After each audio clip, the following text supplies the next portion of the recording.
E essa é a minha primeira flor de Dia das Mães. E se você acha que esse vídeo é sobre maternidade, não somente, então fique até o final para você compreender. Hoje um tema pouco abordado na sociedade, mas importantíssimo para jovens, que é sobre sexualidade.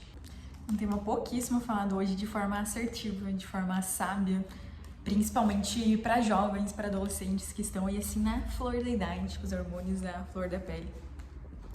Hoje nós vivemos em meio a uma sociedade bombardeada por pornografia e hipersexualização, principalmente na juventude, mas entre adultos, entre crianças, adolescentes já acontece também, onde é normalizado a pornografia, a prostituição.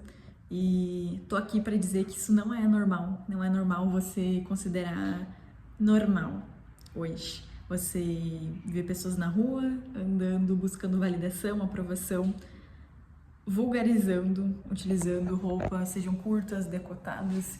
E se você acredita fielmente que o que eu tô falando aqui é ultrapassado, no século XXI não funciona mais assim, que os tempos são outros, esse vídeo é exatamente para você. E se você é uma pessoa que ficou curiosa com aquilo que eu vou trazer aqui, ou se você gostaria de saber mais sobre sexualidade, principalmente a visão da palavra, permaneça aqui. E se você é uma pessoa que não faz ideia do que a palavra traz, não está de acordo, pode permanecer igual, porque meu intuito aqui não é te convencer. Então não quero te convencer de nada.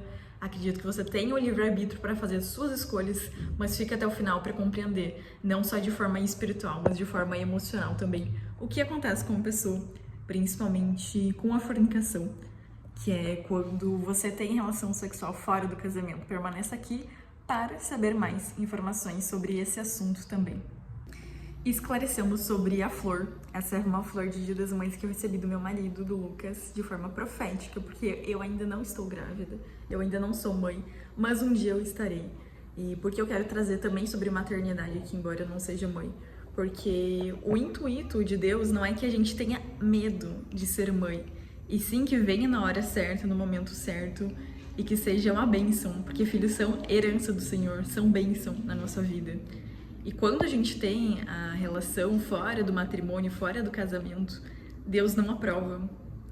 Porque é um pecado que você está cometendo não somente contra a palavra, contra Ele. Então, se você é uma pessoa que, não tô nem aí, eu não acredito nisso, eu acho que no final das contas Deus vê o nosso coração. Eu quero que você olhe para você mesmo, porque você está cometendo um pecado contra você, contra seu próprio corpo, que é o que a palavra fala. Não é somente contra os princípios, as vontades. E a vontade de Deus é boa, perfeita e agradável. Por que que um pai, aquele que te criou, ele vai querer o teu mal? Já parou para pensar sobre isso? Ele não quer o teu mal, bem pelo contrário, ele quer o teu bem. Assim como um dia você vai ser pai, você vai ser mãe, e você não vai querer o mal do seu filho. E sim, obediência. Obediência a você, aquilo que você passa para ele.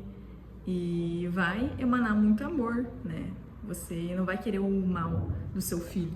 Porque se nós que somos seres humanos falhos e nascemos com uma natureza caída, já pecaminosa, e a carne ela milita contra o espírito, então a tua carne ela vai querer militar contra as vontades. Ela vai querer te arrastar para aquilo que não é o correto. E quando você tem esse ato fora do matrimônio, e aqui eu não tô falando sobre aliança, até porque isso aqui é um anel. Isso aqui é um anel. A aliança é formada entre você é mulher, ou você é homem, e a sua mulher, e Deus, né? Então não é separado. Vocês três estão juntos. E em Gênesis fala que você largará o seu pai e sua mãe e se tornar uma só carne. Então o homem ele larga a sua família de origem, sai de casa e se torna uma só carne com a sua mulher, com a sua esposa, formando essa nova família, a sua família principal agora. E gostaria que você compreendesse sobre isso, não olhando uma luz distorcida de que tanto faz, eu vou fazer as coisas do meu jeito. No final, eu acerto as contas, e daí? Se você é cristão, tenha temor a Deus, Porque uma das coisas que eu mais vejo hoje é falta de temor. É uma frieza espiritual onde você tanto faz, não se arrepende. E quando a gente confessa o nosso pecado, quando a gente se arrepende, Deus ele é fiel e justo para nos perdoar e nos livrar da injustiça. E quando a gente comete esse pecado contra o nosso próprio corpo, quando a gente tem relação sexual fora do matrimônio, o que acontece? A gente está levando um caminho não de vida, mas de morte. Muitas pessoas estão pensando no próprio prazer. Ai, meu Deus, a vida é linda. Como eu posso satisfazer o meu desejo carnal, ter ápices de prazer, mas isso não é vida. Isso é um caminho de morte. E mais cedo ou mais tarde você vai perceber de que essas escolhas são um caminho, um abismo de destruição emocional e espiritual. Quantas pessoas talvez você já tenha se relacionado hoje, que você ficou carente, você ficou com saudade da pessoa, achava que aquela pessoa era o príncipe encantado, a princesa encantada da tua vida, e essa pessoa hoje não está do teu lado. Justamente é essa visão que eu quero trazer para você. Quando a gente tira Deus do centro, ou melhor, como o principal, nem o centro, ele é o único, Jesus é o único. Quando a gente não tem essa visão, a gente coloca outra pessoa para ser o Deus. A gente idolatra uma pessoa, achando que essa pessoa que ela tem que nos suprir tudo, tem que nos dar amor, validação, carinho, tem que ficar 100% disponível, e não é assim que funciona. Quando a gente entra nesse caminho de orfandade, a gente permite que outras pessoas ocupem um lugar que só Deus pode ocupar. Que outras pessoas, elas venham a precisar suprir aquilo que você deve buscar. E você não vai encontrar em outro lugar, somente no Pai. E olhando para dentro de você, encontrando o Espírito Santo, né, se convertendo e andando naquilo que é belo, aquilo que é bom, agradável e reto aos olhos de Deus, buscando o alto e não a mentira. Hoje, uma das coisas que eu mais vejo, inclusive, é essa distorção entre bem e mal, como se fosse, ai, ela é uma anjinha, ai, ela é inocente. Não, inocência é um nível de orgulho. E quando você fala, eu sou inocente, até uma criança de 2 anos sabe o que deve ser feito, o que não deve ser feito. E eu estou falando sobre pureza, que é diferente. Santidade e pureza são algo bom e muito maior do que o mal. Ao contrário do que muitas pessoas pregam, de que o mal ele é voltado à sexualidade, à sensualidade. Mas eu não estou falando sobre ser ou não ser sensual, porque você pode ser, mas dentro do seu casamento, com o seu marido, e não lá fora buscando a aprovação de outras pessoas. Hoje, há um mundo de homens e mulheres também afundados em pornografia, que não estão com os olhos bons. E a palavra também fala sobre isso, sobre nós mantermos os nossos olhos puros, limpos. Isso é o quê? É enxergar com bondade, enxergar como o outro fosse teu irmão. Você teria, por exemplo, relação sexual com a sua irmã, com o seu irmão? Não teria. Pois é. É isso que a palavra também traz pra gente olhar o outro, olhar o próximo como se fosse o nosso irmão, e não com olhos da carne. Então, lute contra isso. Você é uma pessoa que fica olhando, seja pra bunda de outras pessoas na rua, acha isso normal. Não ache isso normal, porque isso é algo nojento, isso é algo que não faz sentido nenhum se você for parar pra pensar. E muitas vezes pode ter vindo de pornografia, seja que você assistiu anos atrás, meses atrás.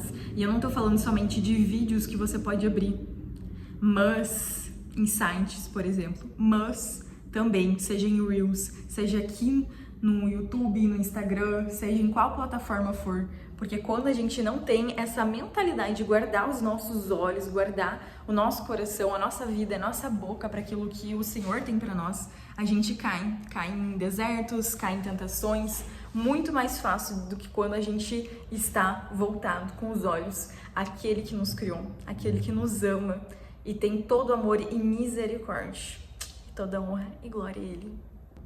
E eu quero dizer pra você, meu irmão, minha irmã, que tá nesse pecado de fornicação, seja no seu noivado, no seu namoro, ou mesmo acha normal estar ficando com uma pessoa e tendo relação. Isso não é algo bom. E se você é uma pessoa cristã já, e você sabe da verdade, sinto em lhe informar que isso não é temor a Deus, isso não é arrependimento, isso não é renúncia. E se você acha que não tem nada a ver o que eu tô falando, se você não é cristão, eu não tô te forçando a ser. E se você pensa, eu não sou cristã, então eu posso levar a vida do jeito que eu quiser, eu posso fazer, não tem consequência nenhuma, você já tá num caminho de abismo, sinto lhe informar. Mas se você quer isso pra você, você tem o livre-arbítrio, vai lá, destrói a sua vida, eu não estou falando pra você seguir aquilo que eu estou falando, ou melhor, aquilo que ele tá falando. Então faça aquilo que você quiser, mas escolha também as consequências dos seus atos, seja em todas as áreas da tua vida, não somente na área amorosa, na área sexual, mas em todas as áreas da tua vida tem consequências. E a obediência, ela é o melhor caminho para você seguir, o melhor caminho. E eu falo isso sem sombras de dúvidas, porque você flertar com o pecado, assim como eu já caí um dia, vem um sentimento de culpa, e culpa não é de Deus. Não quero que você, se você está em fornicação, em imoralidade sexual, que você sinta culpa. E sim que você olhe com olhos de amor para você e para essa pessoa. E enxergue que aquilo que Deus tem para você é muito maior do que essas paixões, esses desejos carnais. E se você é jovem, é normal, tá? Na flor da idade, nos hormônios. Só que a gente não pode culpar a nossa natureza carnal e falar, poxa, a carne é fraca mesmo, né? A carne é fraca, nossa. Para pra pensar, se a tua carne é fraca, tão fraca assim, o quanto você tem alimentado o teu espírito, quanto você tem orado, quanto você tem buscado, porque quando você tá na M, aí é fácil dizer, meu Deus, por que eu tô passando por isso? Aí você busca Deus, é só nesses momentos, ou são em momentos de alegria também que você busca o Pai, que você busca Deus. Para pra refletir sobre isso. Essa flor aqui não é sobre somente maternidade, que um dia, no tempo certo, chegará e será muito, muito abençoado. Essas crianças, ou essa criança, esse bebê, essa bebê, enfim, aquilo que Deus realmente quiser, e assim, né, pra mim e pro meu marido. Mas que seja uma palavra de temor, uma palavra de sexualidade, de intimidade. E intimidade, ela não começa somente quando você, se você já está casado. Intimidade, ela não começa somente com vocês dois, seja dentro do quarto, mas também a intimidade com Deus, seja no secreto, em você orar e buscar, e você orar também sobre essa área da tua vida. E eu gostaria de ir um pouco mais além, para ti que achou besteira tudo aquilo que eu falei nesse vídeo e quer levar a vida da sua maneira. Sim, se hoje você soubesse que o teu futuro marido, ele tá dormindo com outra mulher, agora, nesse exato momento, como você se sentiria? Porque talvez não seja eterno esse namoro, esse noivado. Namoro, ele foi feito para terminar ou em término ou em noivado. E noivado foi feito para terminar ou em casamento ou sendo separados nesse meio do processo, em término. E casamento, ele um dia ele vai terminar e vocês irão para a glória juntos, para a honra e glória de Deus. Então, o fim, ele sempre, sempre vai ser melhor do que o começo. Sempre, guarda isso pra você. E se tu ainda está se questionando do que eu tô falando e achando que não é, em pleno século XXI, não é assim que a banda toca, não é assim que as coisas funcionam entre jovens e adolescentes, porque o mundo tá em rolê, em festa, em curtição, em bebida. E você, se você tá nesse meio, foge. Porque é uma degradação para tua vida, tu só tá a curto prazo, não está pensando a longo prazo. E lá na frente, a conta vai fechar. Porque um dia você vai se enjoar disso aí. Você vai se enjoar e vai achar furada. Vai estar jogando sua vida no lixo. E se você hoje é uma pessoa que vive essa vida pervertida, uma vida de prostituição, de perversão, uma vida talvez assim de pornografia, eu gostaria que você parasse para refletir, você homem. Deixaria sua filha se casar com um homem igual você? E você, mulher, você gostaria que sua filha agisse como você? E se você ainda não é mãe, se você ainda não é pai, haja como se fosse. Se já fosse, porque já é. Se você ficou até o final desse vídeo, deixa o teu like, deixa o teu comentário aqui, compartilha com no mínimo 5 pessoas que você acredita que precisam receber essa mensagem. E te aguardo até o próximo vídeo, a parte 2. Na parte 2 eu vou falar mais a fundo sobre esse tema, sobre sexualidade, novamente com você. Então, se você gostou da parte 1, não perde a parte 2. Falou, galera! Vejo vocês no próximo vídeo. Se tu caiu de paraquedas, já se inscreve aqui no canal. E se tiver mais vídeos aqui, começa, ó, a maratonar os vídeos. Te vejo no próximo vídeo aqui.